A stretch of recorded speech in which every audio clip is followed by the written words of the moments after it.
അധികാരം കാൽക്കീഴിൽ വന്നിട്ടും അത് നിരസിച്ച ഒരാൾ ഭരതനല്ലാതെ വേറെ ആരും കാണുകയില്ല.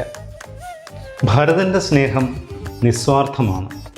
അവിടെ പകയില്ല, അസൂയയില്ല, എനിക്ക് കിട്ടേണ്ടതായിരുന്നു എന്ന ചിന്ത പോലുമില്ല. അമ്മ ചെയ്ത തെറ്റിന് അമ്മയെപ്പോലും ശപിച്ചു. രാമനും ദശരഥനും ധർമ്മം എന്ന വാക്ക് പറഞ്ഞപ്പോൾ അത് രണ്ടും ഞാൻ സംരക്ഷിക്കും, അതിന് ഞാൻ ബാധ്യസ്ഥനാണ് എന്ന് പറഞ്ഞ ആളാണ് ഭരതൻ. രാമൻ ഒരു ആദർശ പുരുഷനാണെങ്കിൽ ഭരതൻ പ്രായോഗികമായ ആദർശമാണ്. എല്ലാ മനുഷ്യർക്കും പിന്തുടരാവുന്ന ഒരു വ്യക്തി.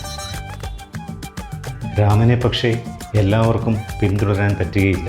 പക്ഷേ ഭരതനെ എല്ലാവർക്കും, ഏത് സാധാരണക്കാരനും പിന്തുടരാൻ പറ്റും. രാമായണം രാമൻ്റെ കഥയാണെങ്കിലും അതിൻ്റെ ആത്മാവ് ഭരതനാണ്.